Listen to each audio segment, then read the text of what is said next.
Hello friends, ಹೇಗಿದ್ದೀರಲ್ಲ? ಎಲ್ರಿಗೂ ನಮಸ್ಕಾರ.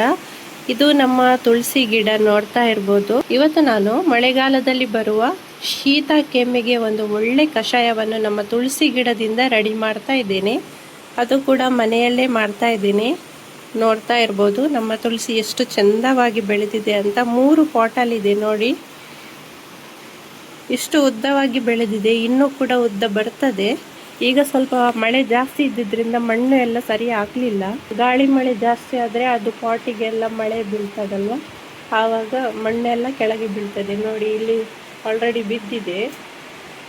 ಅದಕ್ಕೋಸ್ಕರ ಮಣ್ಣು ಹಾಕಲಿಲ್ಲ. ಇನ್ನು ಮಳೆ ಎಲ್ಲ ಕಮ್ಮಿ ಆದಮೇಲೆ ಮಣ್ಣು ಹಾಕಿದರೆ ಸೊಂಪಾಗಿ ಬೆಳೀತದೆ ನಮ್ಮ ತುಳಸಿ ಗಿಡ. ನಮ್ಮ ತುಳಸಿಯಲ್ಲಿ ಇರುವಂಥ ಎಲೆಯನ್ನು ಸ್ವಲ್ಪ ತೆಗಿತೀನಿ, ಯಾಕೆಂದರೆ ಇದರಿಂದಲೇ ಇವತ್ತು ನಾನು ಒಳ್ಳೆ ಕಷಾಯ ಮಾಡ್ತಾ ಇದ್ದೀನಿ.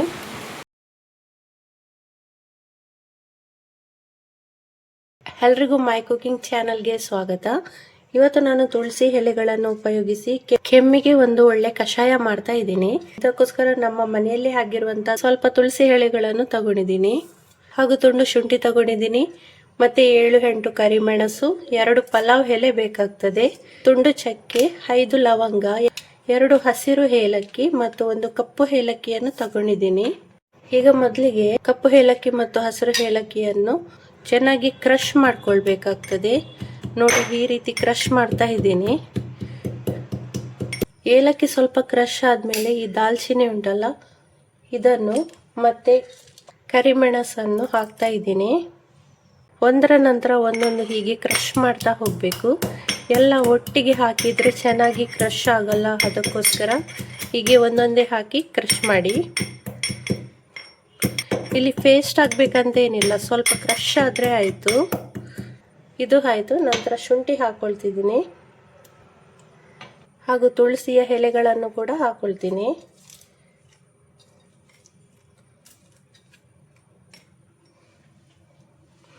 ಇದನ್ನು ಕೂಡ ಇದರೊಟ್ಟಿಗೆ ಚೆನ್ನಾಗಿ ಕ್ರಷ್ ಮಾಡಬೇಕು.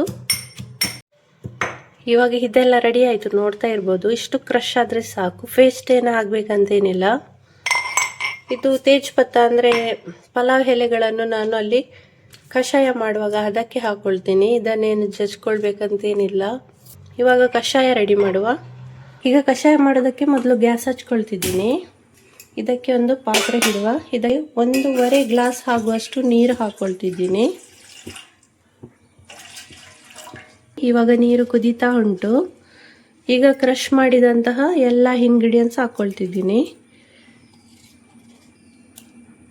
ಹಾಗೂ ಪಲಾವ್ ಎಲೆಗಳನ್ನು ಸ್ವಲ್ಪ ಕಟ್ ಮಾಡಿ ಹಾಕ್ಕೊಳ್ತಿದ್ದೀನಿ. ಇದು ಇವಾಗ ಚೆನ್ನಾಗಿ ಕುದಿಬೇಕು. ನಾನು 1.5 ಗ್ಲಾಸ್ ನೀರು ಹಾಕಿದ್ದೇನಲ್ಲ, ಅದು 1 ಗ್ಲಾಸಿಗೆ ಬಂದು ನಿಲ್ಲಬೇಕು. ಅಲ್ಲಿ ತನಕ ಚೆನ್ನಾಗಿ ಒಂದು 10 ನಿಮಿಷ ಆಗುವಷ್ಟು ಕುದಿಸ್ತಾ ಇದ್ದೀನಿ. ಈಗ ಕಷಾಯ ಕುದೀತಾ ಉಂಟು.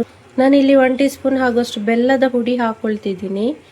ಬೆಲ್ಲದ ಹುಡಿ, ಬೆಲ್ಲ ಏನು ಬೇಕಾದರೂ ಹಾಕ್ಕೊಳ್ಬೋದು, ಹನಿ ಬೇಕಾದರೂ ಹಾಕ್ಕೊಳ್ಬೋದು.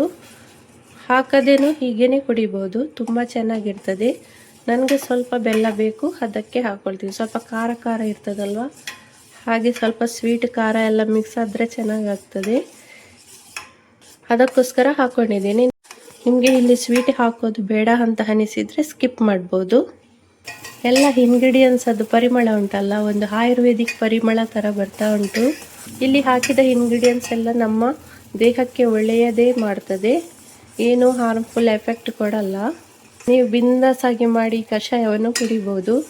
ಇದು ಕಟ್ಟಿದ ಮೂಗಿಗೆ, ಅಂದರೆ ಮೂಗು ಕಟ್ತದಲ್ಲ ಅದಕ್ಕೆ, ಮತ್ತು ಕಫ ಕೆಲವು ಸಲ ಗರ ಗರ ಅಂತ ಆಗ್ತದೆ ನಾವು ಕೆಮ್ಮುವಾಗ, ಇದನ್ನು ಕುಡಿದರೆ ಅದು ಪಟ್ ಅಂತ ನಿವಾರಣೆ ಆಗ್ತದೆ. ಇವಾಗ ನಮ್ಮ ಕಷಾಯ ರೆಡಿ ಆಯಿತು, ನೋಡ್ತಾ ಇರ್ಬೋದು.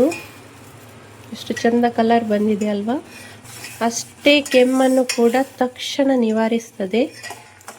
ನಾವು ಏನೆಲ್ಲ ಇಂಗ್ರೀಡಿಯೆಂಟ್ಸ್ ಹಾಕಿದ್ದೇವೆ ಅದರ ಔಷಧೀಯ ಗುಣಗಳು ಎಲ್ಲ ಈ ನೀರಿನಲ್ಲಿ ಮಿಕ್ಸ್ ಆಗ್ತದೆ.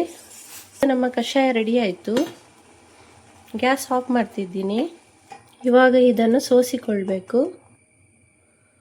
ಇವಾಗ ಚಾಯಿಯನ್ನು ಸೋಸ್ತೇವಲ್ಲ, ಅದರಲ್ಲಿ ಈ ಕಷಾಯವನ್ನು ಕೂಡ ಸೋಸಿಕೊಳ್ತಾ ಇದ್ದೇನೆ. ಇದನ್ನೊಂದು ಗ್ಲಾಸಿಗೆ ಹಾಕ್ಕೊಳ್ತಿದ್ದೀನಿ.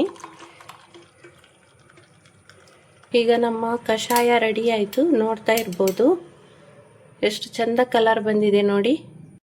ಈ ಮಸಾಲೆಯನ್ನು ಟೀ ಕುಡಿಯುವವರಿಗಿದ್ರೆ ಟೀಗೆ ಹಾಕ್ಕೊಳ್ಬೋದು. ಮಸಾಲ ಟೀ ಚೆನ್ನಾಗಿ ರೆಡಿ ಆಗ್ತದೆ ಇದರಲ್ಲಿ. ವೇಸ್ಟ್ ಮಾಡೋದಕ್ಕಿಂತ ಮಸಾಲ ಟೀ ಆದರೂ ಮಾಡ್ಬೋದಲ್ಲ. ಹಾಗಾಗಿ ನಮ್ಮ ಮನೆಯಲ್ಲಿ ಟೀ ಕುಡಿಯುವವರು ಯಾರೂ ಇಲ್ಲ. ನಿಮ್ಮ ಮನೆಯಲ್ಲಿ ಇದ್ದರೆ ಹೀಗೆ ಯೂಸ್ ಮಾಡಿ ಆಯಿತಾ. ಈಗ ಹೆಲ್ದಿ ಕಷಾಯ ರೆಡಿ ಆಯಿತು ನೋಡಿ.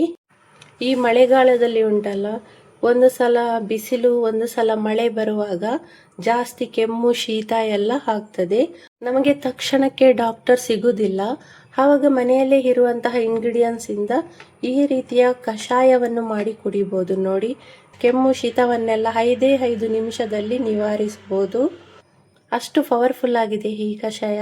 ಈ ನನ್ನ ಕಷಾಯ ರೆಸಿಪಿ ನಿಮಗೆ ಇಷ್ಟವಾದಲ್ಲಿ ಲೈಕ್ ಶೇರ್ ಕಮೆಂಟ್ ಮಾಡೋದನ್ನು ಖಂಡಿತ ಮರಿಬೇಡಿ. ಮತ್ತು ನನ್ನ ಚಾನಲ್ಗೆ ಸಬ್ಸ್ಕ್ರೈಬ್ ಕೂಡ ಆಗಿ.